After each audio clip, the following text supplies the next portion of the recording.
Welcome back to another video on Field of Play TV. New year, man. Happy to be here, Sanch. I'm good, bro. I'm good, man. I can't lie. How are you? Ready Ready to for the delve year? in. Ready to delve in. I like that still. Obviously, we finished off the year strongly. In a good position. So, yeah, like, going into the new year, I'm optimistic, bro. I'll be honest with you, man. Obviously, we're going to touch on a few lingering things in the fan base right now. You know, a lot of discussions going on with certain players and whatnot.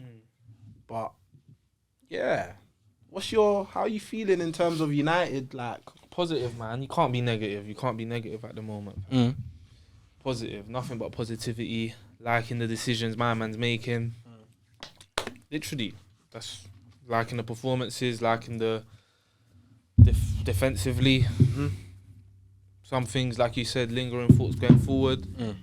But on the basis of things, the way other teams are performing around us, can't complain can't complain, innit? at all. But you know what it is, yeah? Fan bases are never happy, innit? Do you know what I mean? Like, even if things are going well, there's just always something. You know what I mean? So obviously, like, we got to touch on a few things that obviously has been the general consensus going around in terms of our team and squad selection, certain players, decisions and whatnot. So obviously, Antony. There's been a lot of talk on Antony. Like, and you know what it is for me, yeah? In this day and age, yeah, it's like, you just get written off so quick. And I get it to a certain extent with rival fans, innit? But I'm seeing our own fan base, like, onto my man. And it's like, how fickle are you, bro? Like, I don't get it. The guy hasn't even had a pre-season with the team. He came in, literally, he had a training session. Game after was Arsenal. Scored on his debut. All right, cool. Might not have been the best performance in terms of all round, but I saw signs. You get what I'm saying? City, cut in, whipped it round my man. You get what I'm saying? So it's like, I'm seeing a lot of fans saying, oh yeah, we shouldn't be playing Antony and things like that. Bro, give the guy a run in his side. Like, give the guy a chance as well. I hear the rival fans. You can do that. Your Jogger, Benita and all of that's rubbish that they like to, you know what I'm trying to say? But for me, bro, I don't know, man. I just feel like it's mad harsh, mad early, like, because I'm seeing a lot of man writing him off. Let's not be silly here. You get what I'm saying? I'm even chatting to the man them. Man them are saying he's trash. That's what you're saying, L4. Yeah, man. I don't know, man. What are you saying? Because you know me and you actually haven't spoken, like, really, like. So I'm intrigued to hear what you're gonna say. Still, I'll be real. I've been steady, like, in terms of how he started his United career. Obviously, the goal against Arsenal. Then obviously he got 2 goals after that. But for me, the main thing I've noticed, which might not be always that easy to see, is that I feel like he makes us a better side in terms of, like, in possession, in terms of our balance, in terms of our structure, in terms of that having that right winger. We've not had a right winger for how long? We've always playing left wingers out there that aren't looking that great. Even when it's Rashford, even when it's the top players, they still don't look that great. Do you get it? So yeah, in terms of that, just on a first point of view, that's the main thing I get from it, is that we're a better side with him. I feel like our performances dropped off when he had that injury right before the World Cup. So yeah, in terms of individual brilliance, individual one-on-ones, etc., you can maybe expect a bit more. 1,000%. But like you said earlier in the thing, it's a bit, harsh to be getting on to him. I think his first poor game was not Wolves, it was Forest. Yeah. So that was his first where you're like, oh, he had a stinker there, innit? But credit to the manager. Yeah, of Do you course, get what I'm saying? He got course. removed And the out of the first firing half line. against and the first half against Wolves as well, but then in the second half it got was gradually better. Yeah, man. For me, it's a no. It's a no. This is a non-story. If I'm being honest, if I'm being real with you, in terms of what I think he can do, I think he can. I don't think he's gonna be that winger that always beats a man. But like I said earlier, it's gonna be a winger where he makes the team better, and I feel like he can be built into a winger that can score goals. Yeah. And a lot of them. He could have scored on the weekend. Had a brilliant chance against Forest. Against Forest. You get what I mean? So, yeah, non-story for me, bro. Yeah, man. It's like when I hear all the chat, when I hear all the noise on my man's name, I'm just like, bro, just shut your mouth. Like, honestly, like, I actually don't want to hear it, bro. And like, it's funny because it's like I'm having to defend my man when he ain't even. Don't bother, man. But you get what I'm saying, though. It's like, bro, my man is for me. I think my man is quality, bro. Like, no sugarcoat. He is quality. Does he take on these man enough for my liking? No, he don't.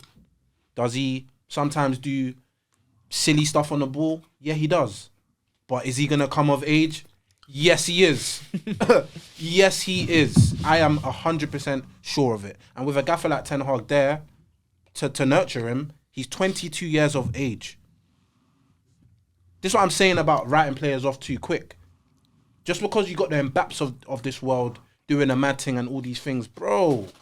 Like, it's not always adapting. You get what I'm trying to say?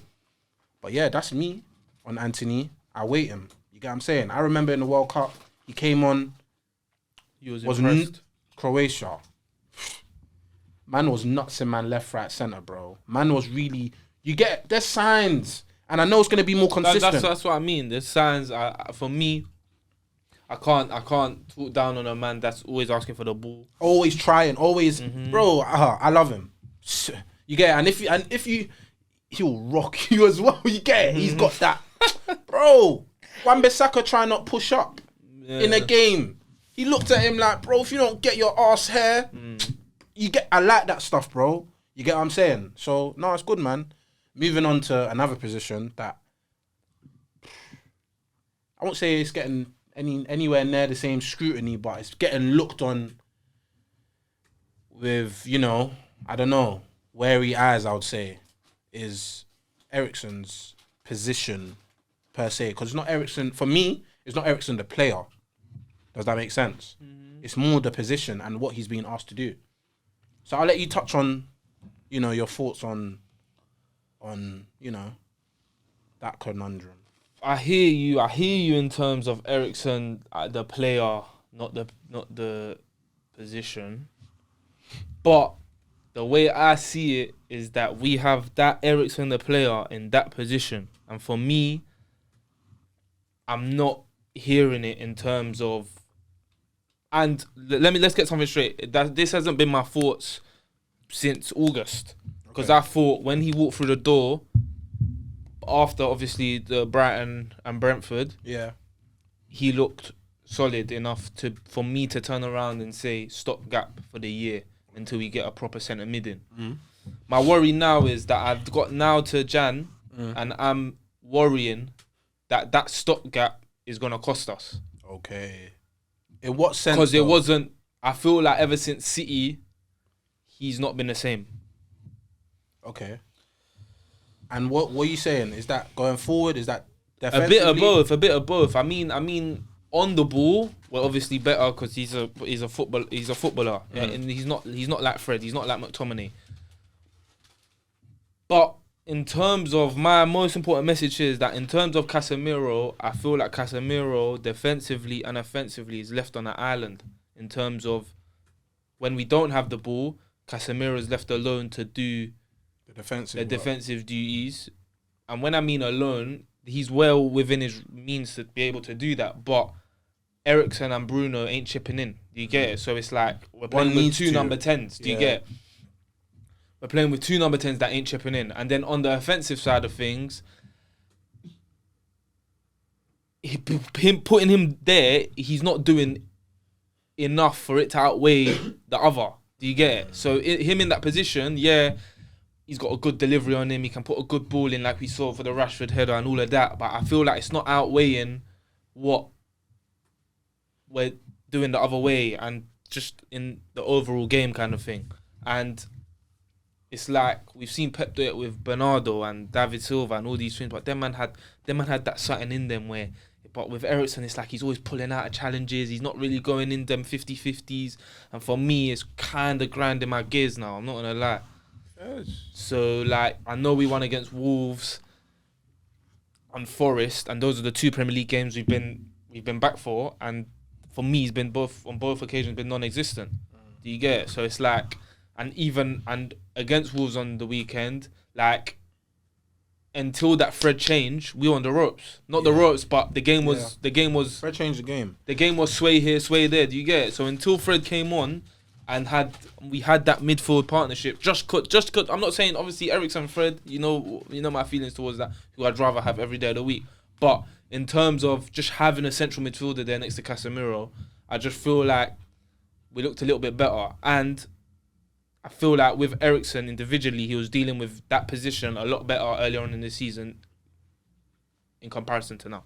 I get you still. I get you.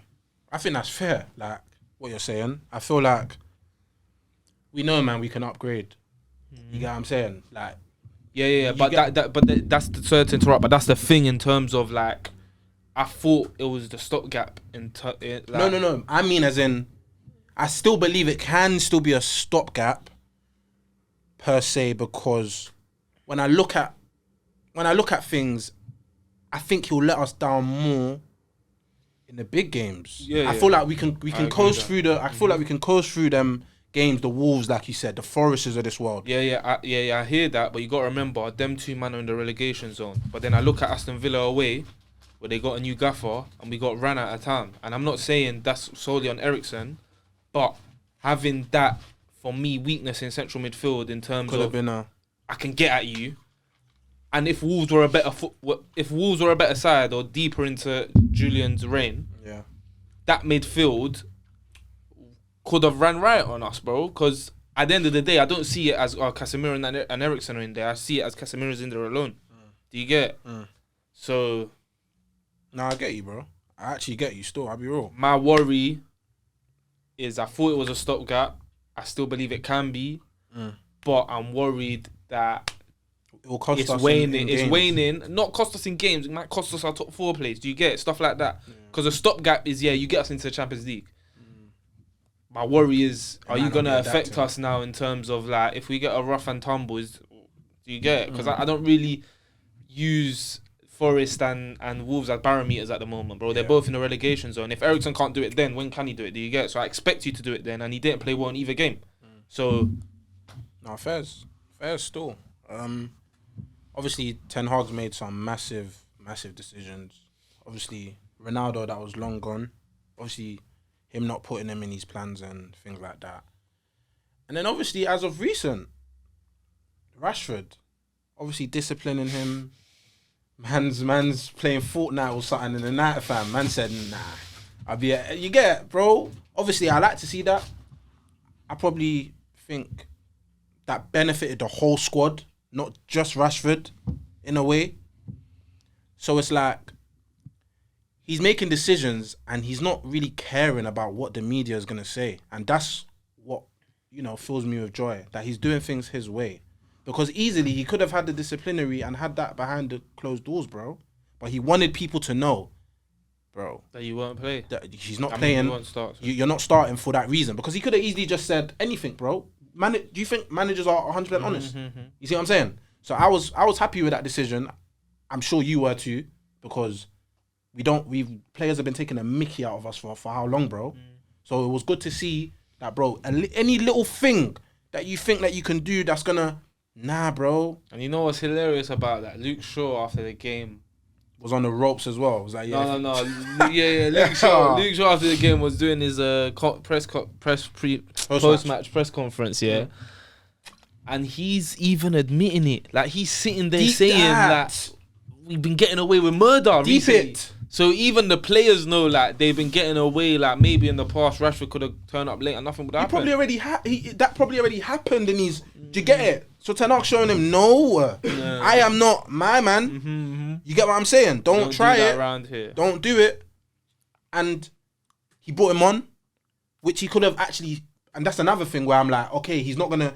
He's Not pride. Yeah, he's not gonna. If that's Mourinho, he might have not been in the squad. Do you see what I'm saying? So I was so happy that it went the way it went the perfect way possible. That's what I said. I said to my mum, look, you see, my brother's old school, innit? So he's all hung up on all this, like, how the dressing room's got to be and all of this and all of that. And he wasn't watching the game, innit? And then obviously it came out Rashford wasn't starting. I was like, do you get what the hell? Obviously, I've seen the tweet that indiscipline or whatever. I was buzzing.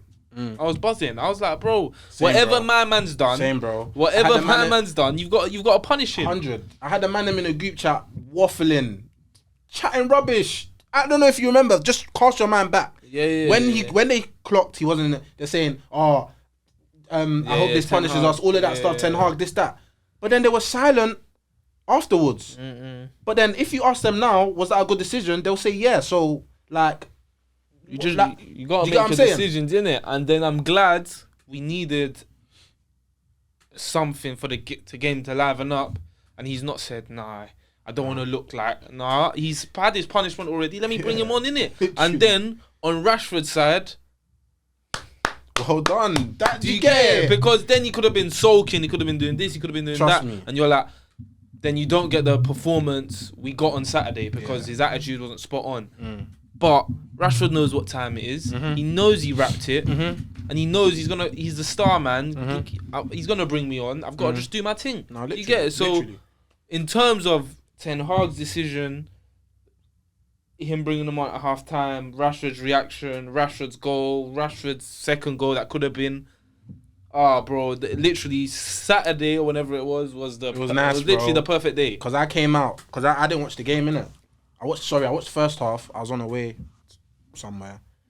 Obviously, I couldn't get access to my phone. So I didn't know what was going on at all. So I'm praying, I'm like, please, man, I know Rashford's gonna come on and score. I even said 2-0. And it was nice that he was the only one that scored as well. Do you get what I mean? So now it was fitting. And and then like we've said it with Ronaldo, man are gonna know now. You can't step out of line. Rashford's gonna know I can't fall asleep again because now he's not started me. If I'm late again, I might not be in the squad. And now that's looking mad on me because he was all chuckling and joking after the game, saying, "Yeah, I overslept," But you won't be doing that next time. He even said something cheeky as well, you know. You won't be doing that next time. No, he said something cheeky like something along the lines of, "I'm glad that didn't cost us the win." Don't quote me, but that's what I got from that. And I was like, yeah, I like that. Sure. You know what I mean? Like, you're confident in it. Like, and that's the Rashford I want to see, bro. That's what I want to see. Obviously, Ten Hag made other big decisions. Your boy Maggie. You got Shaw starting over him in centre back. We can talk about. No. But you know that the argument in terms of where I think it's went wrong for Mac. Look, listen, we could be here all day. Do you get it? But no, I'm saying, what do you think of in regards to his future now? Because he's cooked. So I think he's done. He's gone. He's gone. I think I'll be shocked if he's not gone in the summer. Literally. Because Ten Hag I don't think wants him, and two, I think there'll be clubs out on him. Literally. So the two mesh well. So I can't see how it doesn't end that way. How do you feel about that? Rightly, it's deserved, literally. Like I said, we could go into detail in terms of where it went wrong because I'm a fan, but I'm not going to sit here and say he deserves to start ahead of Varane or Licha. Do you get it? No, like, it's gone wrong for certain reasons. Ole might have something to do with that and the rest of it, and confidence and Greece, Mykonos, all of that. We could be here all night, like I said. But ever since Ten Hag's been through the door, did he start? What did he start? What game did he start? I think he started the first game we lost. Started the second game. Started the first two. Then after that, and then do you get it? So it's like, okay, it was all the team, but we brought Leach and Varane in for that third game, beat Liverpool, and then we went on a roll. Yeah. Do you get it? So it's like, and the year and a half or the year prior to Ten Hag come in, you're even lucky to have started them first two games. You get it? So, yeah, man, I like the guy. I think he's a good centre half, but bro, when the writing's on the wall, the writing's on the wall, man. Literally. Like, still, I can't lie. For me, when I saw Shaw starting over him, forget about that injury nonsense. You get all of that stuff about illness and whatnot, bro. He started Shaw over him, in my opinion. Do you get? And when he done that, it basically just showed me, that he was cooked because. And if you were to ask, politics out the way, everything out the way. If you were to ask Eric, who would you rather have at centre half? I think he's Do you get it? So you don't care about height. So remember this. Yeah. So then what's the? And Shaw's not even that short. But do you get what I'm saying though? Like if that was the argument, that don't aerial and all of that, he does not give monkeys. So I think you get what I'm saying? Yeah, I think he's done in terms of, and getting that headache out, bro. It's not some things don't have to do with footballing ability, man. Like he's the captain of the football club. He's gonna have to, if he stays, he's gonna have to strip it off him, and then £80 million centre back on the bench every single week. Like, you prefer Varane and thing. I have a feeling you like Lindelof. I have a feeling you want a new centre back anyways. You've just clocked that you can play Luke Shaw there. Do you get deeper? So it's just good. Like I said, it's leading one way, and it's not a bad thing because I think there'll be clubs after him. I think there'll be plenty of Premier League clubs that want him. No, facts. I agree. Spurs need him, and there will be plenty of European. Yeah. They'll look at what my man does for England and say Italy will be like, all right, cool, international football, Italy. I want some of that. You get, and because of his performances, it ain't gonna be pricey. I don't doubt that. So it's all meshing well for a nice little departure. Thanks for your services. New owners to come in. You get it, it, bro. Thanks for your services, man. It's been great, but Has it? I'll let you decide.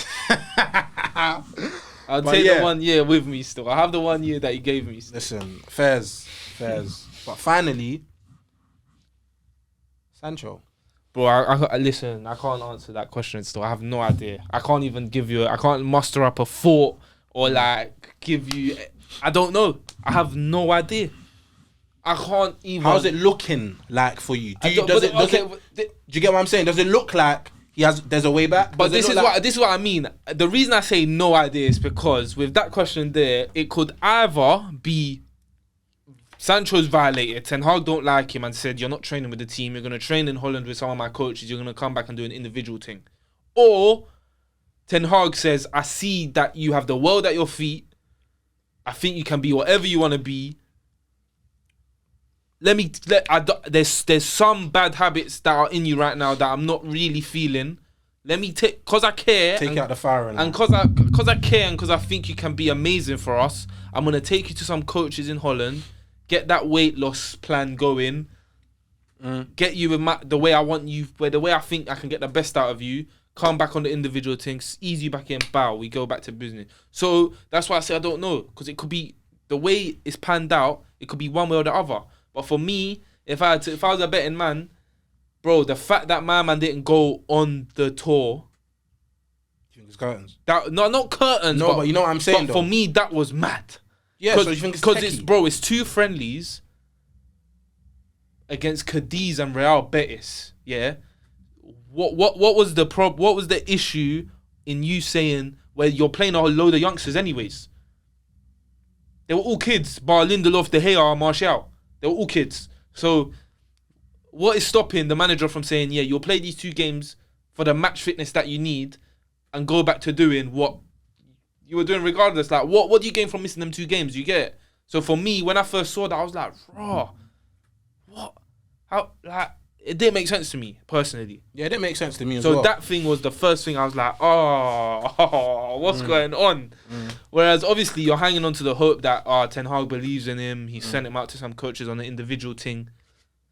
Hopefully. But for me, it's like, nah, bro, this ain't something that's common. Like, you're only doing this because things are seriously, like, there's something seriously wrong. So I'm like, I'm more leaning to the worried side. Yeah. No, I get you still. I think Sancho is going to come back in his side. And I think it's the second thing you said. I think Ten Hag sees the talent, man. He's with him in training all the time. I feel like Sancho, he probably... Obviously, we're hearing... Obviously, there's family stuff going on as well. Between me and you, that's confirmed. Like, That's confirmed. You get like 100%. So I think that's a factor. I also think he just wants to take him out the firing line. Like, you get what I'm saying? I think he's seeing it as hopefully we can get through these run of games without him, and then bang, from the new year, let's start kicking. Do you get it? Because he's just come back into training, individual training per se, as you said. So I'm optimistic, I'll be honest with you. And the reason why I'm optimistic as well is because none of our wingers, apart from Rashford, are really like at the level consistently. So I believe he can come back in the side and really smoke it. You get what I'm saying? So I'm optimistic, bro. I think, like Ten Hag sees something in him, and I think it'll come. It'll come to fruition. It's annoying. Of course it's annoying, because the thing is, if we had Sancho, we wouldn't need to be worrying about Jan. Nah, we wouldn't. Because it will be obviously Martial, but as we've seen, the front three, Sancho, Rashford and Antony, it done its thing. To the point where I'm like, bro, that front three is moving, man. Do you get it? So it's like, it's frustrating. And I want him to get back in because I know what he can. Bro, there was a period last season where I was saying he's our best player. Do you get it? So, yeah, man, for the sake of us and the football club, like you said, he's the same age as Antony. So there's a few, Garnacho, Rashi hopefully gets a new deal. If Martial stays around with a new striker. It's looking nice. Eriksen. It's looking nice, bro. You get it? So it's like, enough of these like nonsense. Yeah, that's what it is, bro. Nonsense. It's get on nonsense. with it. Get the squad together. Yeah. And then you'll have numbers there, bro, to build a little something. Do you get it? So hopefully sooner rather than later. But yeah, no, rounding up, Ten Hag, listen, from me, from you, I will speak for you. Listen, fantastic job so far. Decisions that you've made. And I've never been so sold. I've never been so sold on a manager, bro. Like, jokes aside. Remember he was starting McTominay, and people will always be saying, I'm saying, bro, relax. You get it? They think he's the one, yeah, the one. Forget all about the difficult decisions and all of that. Forget all of that, yeah, because that goes without saying.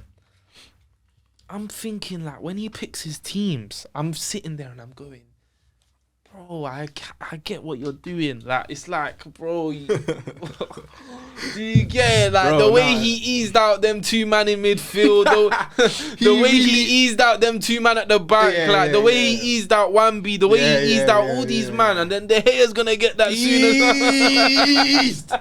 Listen, it's like, do you get it? So, I'll show you from now. Buzzing. Nah, like, he's really a manager that I've just been so impressed with, bro. You know, for me, as a football fan, one thing, like, after a game, I'm always the one to delve into what a manager's saying, to always understand their point of view from why they do certain things in the game.